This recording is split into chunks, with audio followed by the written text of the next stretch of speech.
Okay, here's my sound preferences. I like a variety of different tunings, but really what gets my juices flowing, starting from the lower octaves, is in the bass. I like my bass punchy, tight, fast with a kick. I like a little bit of energy down there, maybe a little bit of warmth, but not too much getting into bass bleeding. It's got to have enough weight to make male vocals, make piano, cello, percussions, have the right tonality. When it comes to my mids, I do like my mids and mid clarity, but I don't like too forward a mid, so that's the upper mids I'm talking about. So keep the pinna gain down a little bit and not make it too forward a presentation. And when it comes to the highs, I do like my sparkly highs. At my age, I'm probably losing a little bit of the high frequencies. But not too much where it's sibilant and in your face. So that's what I like.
Sivga UTG.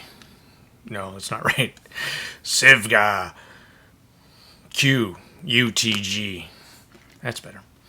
You got to come in with these strong intros sometimes, right? Got to put your radio announcer voice. First glass diaphragm. Obviously, it's not made out of completely glass. It's probably got some kind of base layer like polyurethane or something. I'm not really sure how they're doing it, but at $97.90 with this single dynamic driver, let's talk about what you get versus the original Q. The original Q I loved quite a bit. Bassy, warm, had a great sound, natural sound signature, fantastic shell, great, it had everything going for it, and it still does.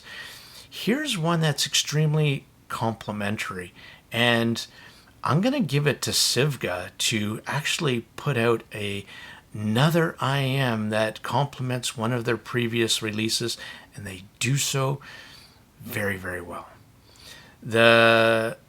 as much as I love the original one, it's probably still my preferences, but there is no doubt that this one is doing, and this driver is very unique, and it sounds very different.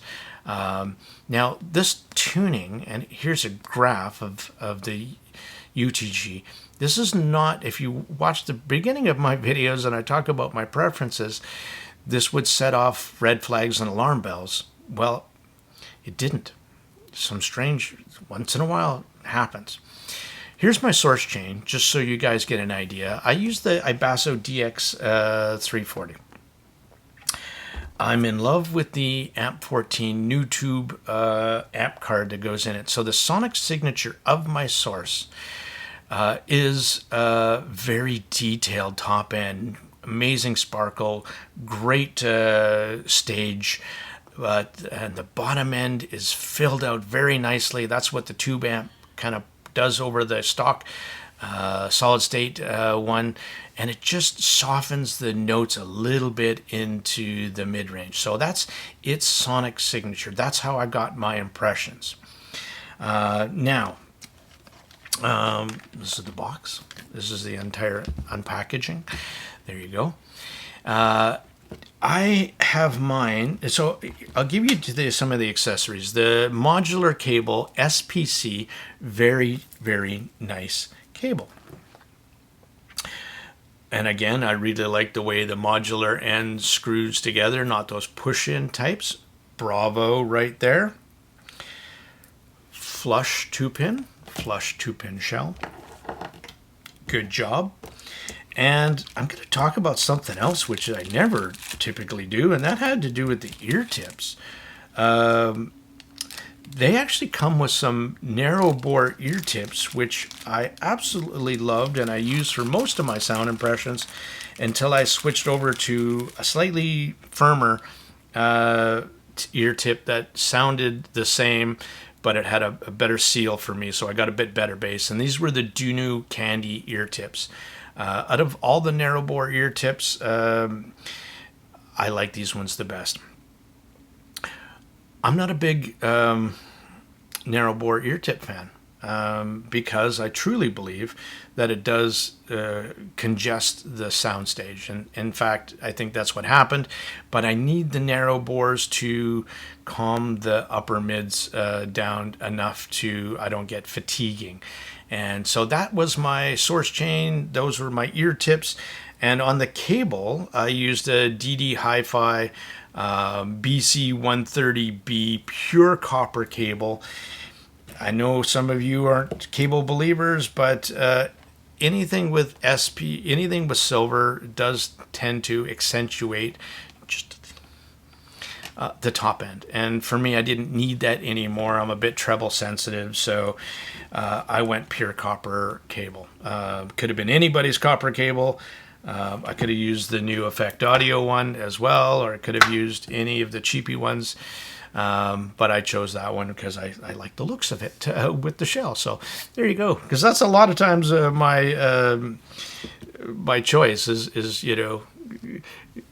also it's got to look good too, right? Speaking of looking good, these metal shells they're gorgeous. The wood inserts with the Sivga logo, super nice, but the way they do these shells, they also have like a polishing, a very smooth on them. Man, are they comfortable. I mean, for me, they just can fit in there, isolate really, really well, and you don't even feel them for me. So, and again, all of our ears are different, so talking about fitment is very subjective, so I try not to do that typically. And looking at that graph again, normally that 5K peak would have me freaking out. And I would have looked at a graph, first of all, I would have dismissed this one as a shout fest right off the bat. But what I'm starting to do now is I'm trying to graph stuff after I listen. So I'm not biasing myself before I even get it in my ears. And I'm glad I didn't because I got a few good listens in before I measured this set. And I wouldn't have guessed it had that much upper mids in that 5K area than it did.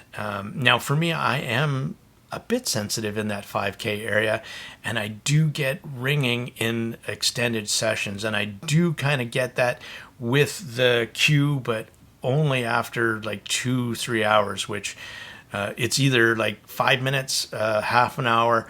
So this doesn't really bother me a lot, and I'm not sure why that is. Maybe it's just the tonal character of this glass diaphragm. I'm not sure. And again, as I love the original for its bassy warm sound signature and its quality of driver, again, this is what makes the UTG, I think, super special, stands on its own. I came away really quite surprised by the UTG. On narrow bore tips, the bass is there, like way more present, really nice, really textured, and complements the mid-range very nicely. It's present, but not prominent, is the way I would describe the bass on this set. The lower mids come across a little bit thin in the note weight, especially for male vocals, piano, percussion. But that's actually forgiven because you kind of get wrapped up into the sound. The rest of the mid-range actually sounds quite filled out and neutral sounding. Where it gets a bit interesting, again, is in that ear gain region and those upper mids. The sonic character of this glass driver is unique in the fact of how clean, and I can't stress this enough, and clear it comes across. Vocals are simply sublime, especially female vocals. Again, male vocals sound really good, but you can just tell that the National, Phil Collins, Tom Cochrane, for me, just like, just didn't sound 100% natural, but I still like the way they sound. For people who listen to, and this is kind of my takeaway, I think, audiobooks, podcasts, or simply want to listen to the most engaging female vocals you could possibly wrap your ears around, look no further. This is your set. As much as the upper mids are elevated, the UTG doesn't come across as shouty or in your face, as I like to say. The driver, this driver, is special, I think. I would love to see this driver in maybe like a dual dynamic version. Are you listening, Sivga? And set up with maybe an 8mm biodynamic driver for the bass, and this one for the lower mids and upwards. Man, that would be a killer. Be more of a V-shaped set, but I would love to hear that. Overall, I quite enjoy the UTG very much. I find my brain and my ears get pulled in to the music and the way this driver presents the mids. It's a unique sounding, and it may not be, I don't know, it's not warm. It's definitely not warm. But it is simply, there's enough there. There's something there. It's hard to describe this one that makes this thing sound so engaging into the way it presents it's mid-centric, and it pulls you in, and the way it does it is unique in the way that driver sounds.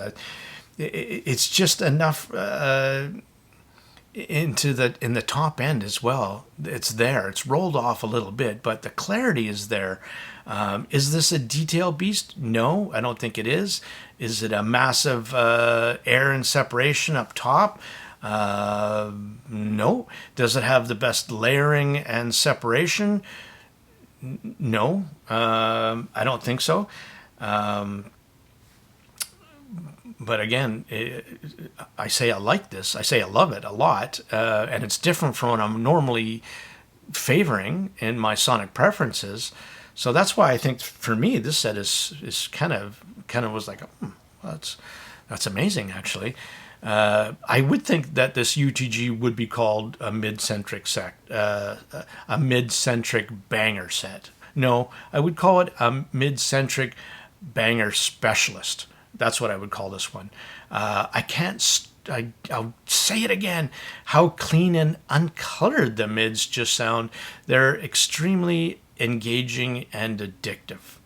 I think I would highly recommend narrow bore tips.